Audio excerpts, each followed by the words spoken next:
Hi guys, welcome to Obvious Classes. I am your educator Pratik Morwal. In this session, we are going to discuss about a very important bill which has been passed from the both houses of Indian Parliament. Name is G Ramji Bill. G Ramji bill जब से आया है India के politics के context में काफी बड़ा burning issue बन के सामने आया है, क्योंकि इसने 2005 से चलते आ रहे एक एमजी नरेगा स्कीम को रिप्लेस किया है। ऑपोजिशन इसका विरोध क्यों कर रहा है, नाम चेंज करने के पीछे इसकी क्या पॉलिटिक्स रही है, और इसका जो नया अपग्रेडेशन आया है वो इतना लुक्रेटिव और इसकी क्या विशेषता रही है, इन सारी बातों की चर्चा हम इस सेशन में करेंगे। तो आइए स्टार्ट करते हैं, लेकिन उससे पहले हम एक सोर्स बेस जो कि द हिंदू की न्यूज़ है उसमें बता रहे हैं कि जो जी रामजी बिल है वो ऑपोजिशन के इतना अपोज करने के बावजूद भी पार्लियामेंट के दोनों सदनों से पास हो गया है, और इसलिए क्या बन गया है, ये एक एक्ट बन गया है। ठीक है, इसके कंटेक्स्ट को हम समझते हैं। आपको ये तो पता ही होगा कि ये जो जी रामजी बिल आया है ये मनरेगा को रिप्लेस करते हुए आया है। तो इंडियन गवर्नमेंट ने क्या किया है, इसको रिप्लेस किया है। इसके एक बार फुल फॉर्म देख लीजिए आप, ताकि आपको पता रहे एग्जाम पर्सपेक्टिव से ये इंपॉर्टेंट है। एम जी नरेगा यानी कि Mahatma Gandhi National Rural Employment Guarantee Act. ये कब आया था, ये 2005 में आया था। स्टार्टिंग में इसका नाम था ओनली नरेगा, बाद में महात्मा गांधी इसको जोड़ दिया गया, यानी कि एमजी से जोड़ दिया गया। ये क्या गारंटी करता था, ये रूरल एम्प्लॉयमेंट की गारंटी देता था। लेकिन अब इसको किससे रिप्लेस कर रहे हैं, इसको रिप्लेस कर रहे हैं वीबीजी रामजी, ठीक है, जो कि अब एक एक्ट बन चुका है। इसकी फुल फॉर्म क्या है समझिए, विकसित भारत गारंटी फॉर रोजगार एंड आजीविका मिशन बिल 2025। ठीक है, अब ये क्या हो गया है, एक्ट बन गया है। ये कब लेके आया गया, ये संसद के विंटर सेशन में लाया गया। संसद का विंटर सेशन कब से स्टार्ट हुआ है, 1 दिसंबर 2025 से, और कब तक चला, 19 दिसंबर। तो ये सारा एग्जाम पर्सपेक्टिव से इंपॉर्टेंट है। अब आपको जी रामजी बिल जो कि नरेगा को रिप्लेस कर रहा है, तो सबसे पहले आपको नरेगा के बारे में समझना पड़ेगा, तभी आपको समझ में आएगा कि जी रामजी बिल रिप्लेस क्यों कर रहा है। ठीक है, सबसे पहले हम समझते हैं नरेगा को। महात्मा गांधी नरेगा एक्ट 2005, इसकी फुल फॉर्म क्या रहेगी, Mahatma Gandhi National Rural Employment Guarantee Act 2005, जो कि लॉन्च किया गया था किसके लिए, 100 दिन का साल में काम देने के लिए। किसको, जो अनस्किल्ड मैनुअल वर्कर्स होते हैं गांव के, ठीक है, रूरल हाउस होल्ड्स के लिए ही किया गया था ऑब्वियसली। तो ये गांव में 100 दिन का रोजगार प्रदान करेगा। ठीक है, कब, पर फाइनेंशियल ईयर में। ये आप कमेंट बॉक्स में बताएंगे कि इंडिया का फाइनेंशियल ईयर कब से स्टार्ट होता है और कब खत्म होता है, ये मैं आपको नहीं बताऊंगा। ठीक है, इसको कमेंट बॉक्स में बताइए। इसके की फीचर्स क्या थे, इसको अच्छे से समझिएगा ताकि हम कंपेयर कर पाए जी रामजी बिल से इसको। सबसे पहले तो ये 2005 में स्टार्ट किया गया, और ये वर्ल्ड का एक लार्जेस्ट सोशल वेलफेयर प्रोग्राम था, जो कवर करता था इंडिया के ऑलमोस्ट सारे रूरल डिस्ट्रिक्ट्स को। ठीक है, इसकी जो पूरी फंडिंग होती थी वो किससे होती थी, सेंट्रल गवर्नमेंट से होती थी। तो याद रखिएगा, जो नरेगा में फंडिंग होती थी वो किससे होती थी, सेंट्रल गवर्नमेंट से। किसके लिए, अनस्किल्ड वर्कर्स के लिए। इसमें क्या होता था, 100 दिन का काम गारंटी दिया जाता था। Provision for additional work days, ठीक है, 100 दिन से ज्यादा भी काम किया जा सकता है, लेकिन स्पेशल कंडीशंस में। कंडीशंस कौन कौन सी होगी, ड्रॉप यानी कि सूखा, नेचुरल कैमिटीज यानी कि प्राकृतिक आपदाएं, और ट्राइबल हाउस होल्ड के जो काम होते थे फॉरेस्ट में, इन सारी स्थिति में इनको 100 दिन से ज्यादा का भी काम दिया जा सकता था। मनरेगा एक्ट 2005 में बात की गई है। साथ ही साथ पेमेंट्स, जो किस प्रकार से पेमेंट होगी, ये 15 दिन के अंदर अंदर पेमेंट कर दी जाएगी, क्योंकि आपको पता है कि ये जो रूरल हाउस होल्ड्स होते हैं इनका खर्चा किस पे चलता है, अपनी आजीविका पे ही चलता है। ये डे टू डे बेसिस पे काम करते हैं, लेकिन ये जो पेमेंट होता है 15 दिन के अंतर्गत हो जाता है, जिस वजह से इनके घर भी चलते रहे। अब हम देखते हैं ये जो मनरेगा स्कीम है ये जी रामजी बिल से कैसे डिफरेंट है, और जी रामजी जो बिल आया है वो मनरेगा से किस तरीके से बेहतर है, ताकि कंपेरिजन करते हुए हम समझ सकें कि ये क्यों लाया गया। चेंजेस अंडर विकसित भारत जी रामजी बिल 2025, क्या क्या चेंजेस किए गए हैं। सबसे पहले तो आप देखिए, guaranteed 125 days of base employment. अब आपको यही कंपैरिजन समझ में आ जाएगा। जो मनरेगा योजना थी उसमें 100 दिन का काम दिया जा रहा था, यानी कि 100 डेज। अब यहाँ पे 125 डेज का काम दिया जा रहा है। सेम एडिशनल वर्क डेज कैसे होंगे, स्पेशल केसेस में लाइक ड्रॉप, अफेक्टेड एरियाज और ट्राइबल हाउस होल्ड, ये सारी चीजें मनरेगा में भी थी। तो यहाँ पे आप पहला कंपैरिजन ये करिए, उसमें 100 दिन काम दिया जाता था, और नया जो वीबीजी रामजी बिल आया है उसमें 125 डेज काम दिया जा रहा है। सेकंड, जो मोस्ट इंपॉर्टेंट, जो बॉन ऑफ कंटेंशन भी बना हुआ है, फंडिंग की रेस्पॉन्सिबिलिटी। पहले हमने पढ़ा कि मनरेगा में जो सारी फंडिंग आती थी वो किससे आती थी, वो सेंट्रल गवर्नमेंट से आती थी, लेकिन अब सेंट्रल के साथ साथ स्टेट गवर्नमेंट को भी इसमें फंड करना पड़ेगा। सबसे पहले तो हम देखते हैं कि जो स्टेट्स होते हैं, जिसके पास लेजिस्लेचर है, वहाँ पे 60-40 का रेशो रहेगा, सेंट्रल और स्टेट का शेयर रहेगा, यानी कि सेंटर यहाँ पे 60% खर्च करेगा और स्टेट यहाँ पे 40% खर्च करेगा। बात करें हम नॉर्थ ईस्टर्न स्टेट्स या फिर हिमालयन स्टेट, नॉर्थ ईस्टर्न में आप बात करेंगे, नॉर्थ ईस्ट में अरुणाचल प्रदेश, मणिपुर, मिजोरम, मेघालय, ये सारे स्टेट्स आते हैं यहाँ पे, और सम यूनियन टेरिटरीज। यहाँ पे क्या होगा, 90% का खर्चा कौन करेगा, सेंट्रल गवर्नमेंट करेगी, और 10% का खर्चा कौन करेगा, स्टेट गवर्नमेंट करेगी। यूटी विदाउट लेजिस्लेचर, जो यूनियन टेरिटरीज हैं वो विदाउट लेजिस्लेचर, वहां पे सारा खर्चा कौन कर रहा है, वहां पे सेंट्रल गवर्नमेंट कर रही है। तो इट मीन जो स्टेट्स हैं जैसे कि राजस्थान, तमिलनाडु, केरला, यहाँ पे स्टेट्स को भी खर्चा करना पड़ेगा 40% का। इसी बात को लेके वन ऑफ कंटेंशन आ रहा है कि हम इसमें खर्चा क्यों करें, क्योंकि ये एक स्कीम सेंट्रल की है, ठीक है। नेक्स्ट हम देखते हैं वीकली वेज पेमेंट। मनरेगा में जो पेमेंट हो रहा था वो 15 दिन के अंदर हो रहा था, लेकिन वीबी जी राम जी जो अ, योजना है उसमें पेमेंट कैसे हो रहा है, उसमें वीकली यानी कि 7 दिन के अंदर अंदर पेमेंट हो जाएगा। समटाइम्स अगर पेमेंट 7 दिन में नहीं होता है और वो बढ़ते बढ़ते बढ़ते बढ़ते 15 दिन हो गया, अगर 15 दिन के बाद 16वें दिन में अगर पेमेंट होता है, तो 16वें दिन से ये जो पेमेंट है उस पे 0.05% का इंटरेस्ट लग के वर्कर्स को मिलेगा। यानी कि यहाँ पे फायदा ये है कि अगर पेमेंट में डिले होता है तो उनको इंटरेस्ट भी मिलेगा। पहले ये प्रावधान नहीं था, पहले कभी भी पेमेंट मिल रहा था, इसमें लूप होल्स भी थे कि अभी पेमेंट नहीं दे रहे हैं, क्योंकि होते हैं ना, एक ठेकेदार होते हैं जो वर्कर्स को दबा के भी रखते हैं, उनको पेमेंट भी टाइम पे नहीं करते हैं, तो ये सारी चीजें हो रही थी। अब हम देखते हैं मोस्ट इंपॉर्टेंट थिंग जो कि बताई गई है जी रामजी बिल में, post during peak agricultural season.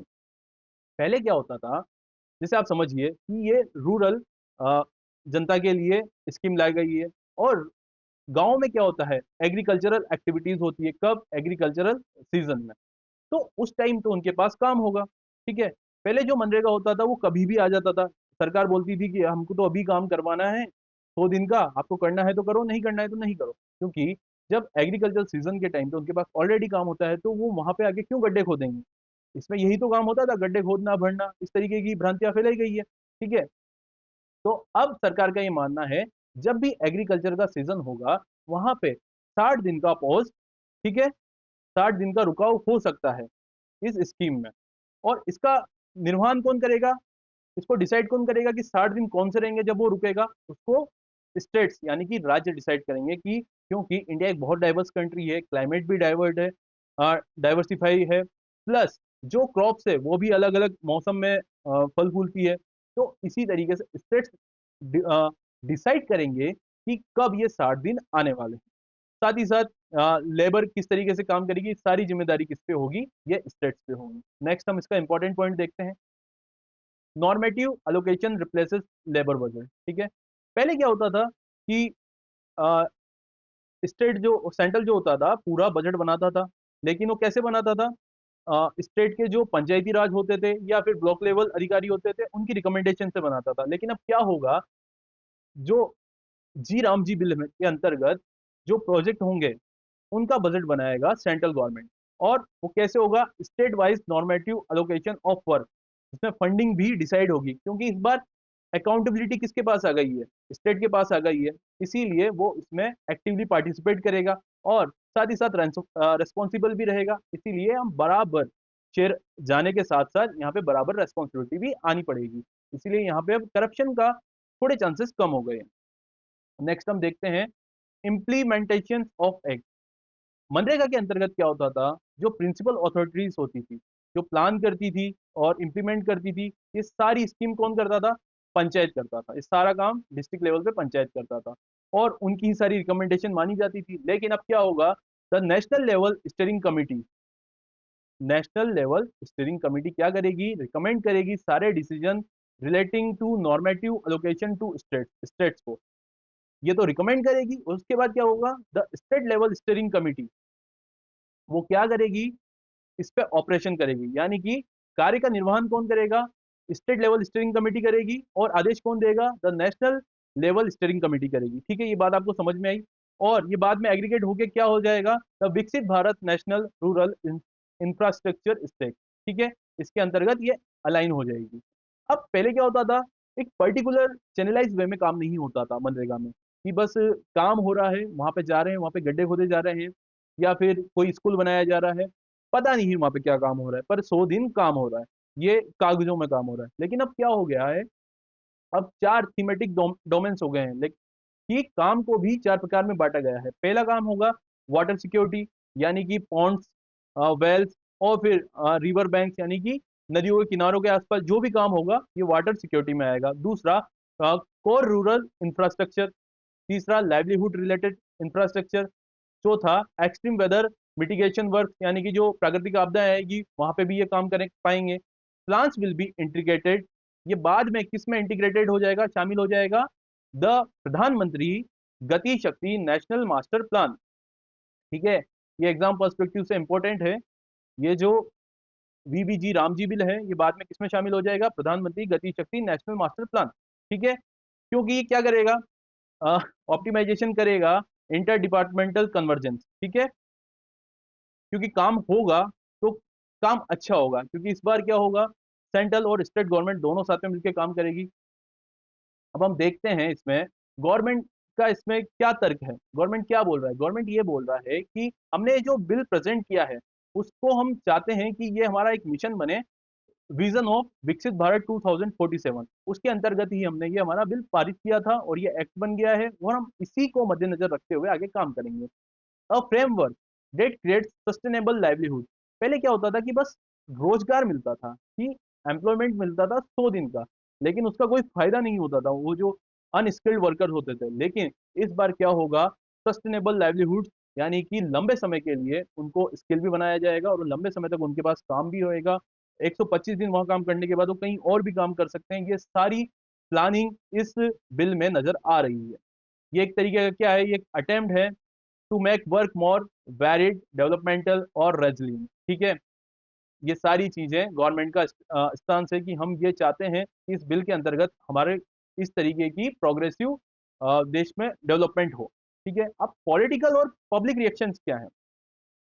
पहला तो इसका नाम का कंसर्न, क्योंकि प्रियंका गांधी वाड्रा ने संसद में बोला है कि ये महात्मा गांधी के नाम को डिफेम किया जा रहा है, और ये महात्मा गांधी के नाम से हमने स्कीम चलाई थी, जो कि महात्मा गांधी को फादर ऑफ नेशन माना जाता है, तो इसका कोर क्यों खत्म कर रहे हैं। आप चाहते अगर इसमें अपग्रेड ही करना था तो आप इसी नाम के साथ ये सारे प्रावधान लेके आ सकते थे, लेकिन सत्ताधारी पक्ष को भी तो अपना क्रेडिट लेना है, और उनको जो ऑपोजिशन पार्टीज है उनकी गलतियां गिनानी है। ये सारी चीजें एलिगेशन लगा लगा के ही हमारी गवर्नमेंट चल रही है। ठीक है, ये सारी चीजें कहाँ पे हो रही है, पॉलिटिकल एजिटेशन में। अब हम बात करें डिबेट ओवर फंडिंग रेस्पॉन्सिबिलिटीज। ठीक है, तमिलनाडु केरला जो सदर्न स्टेट्स हैं वो तो अभी से ही स्टार्ट हो गए हैं कि हम ये रेस्पॉन्सिबिलिटी नहीं लेते हैं, हमने इसका विरोध करना स्टार्ट कर दिया है, क्योंकि हम हमारी ये स्कीम ही नहीं है। हम चाहेंगे कि हम खुद की एक स्टेट ऑर्गेनाइज स्कीम स्टार्ट करें, जिससे जो अनस्किल्ड लेबर है उनको फायदा हो। हम आपकी स्कीम में क्यों कंट्रीब्यूशन करें, ये सारी तरीके के तर्क स्टेट गवर्नमेंट के द्वारा दिए जा रहे हैं। ठीक है, तो this is all about for this session, जिसमें हमने जाना कि मनरेगा क्या है, जी राम जी बिल जो कि अब एक्ट बन चुका है वो क्या है, कंपैरिजन करते हुए कि जी राम जी बिल मनरेगा से किस प्रकार से बेहतर है, और इसका नाम क्यों चेंज किया गया ये तो आपने समझ ही लिया, ये एक तरीके का पॉलिटिकल स्टांस है। तो this is all about for this session. इसके अलावा हम देखते हैं आज का रैप ऑफ। आज का क्वेश्चन है, which country launch Dhruv 64 a 1.0 gigahertz 64 bit dual core microprocessor. The options are China, India, USA and South Korea. इसका आंसर आप कमेंट बॉक्स में करिए और अभ्यस्त क्लासेस के साथ बने रहिए। आने वाले समय में अभ्यस्त क्लासेस पे हम जनरल स्टडीज के सब्जेक्ट की, जिसमें हिस्ट्री, पॉलिटी, ज्योग्राफी, इकोनॉमी, इन सारी क्लासेस भी स्टार्ट कर रहे हैं। साथ ही साथ करंट अफेयर्स की डेडिकेटेड क्लासेस भी हम स्टार्ट करने वाले हैं। आप इस पे लगातार बने रहिए, इसके साथ जुड़े रहिए। और keep watching with Abhyas Classes. Thank you.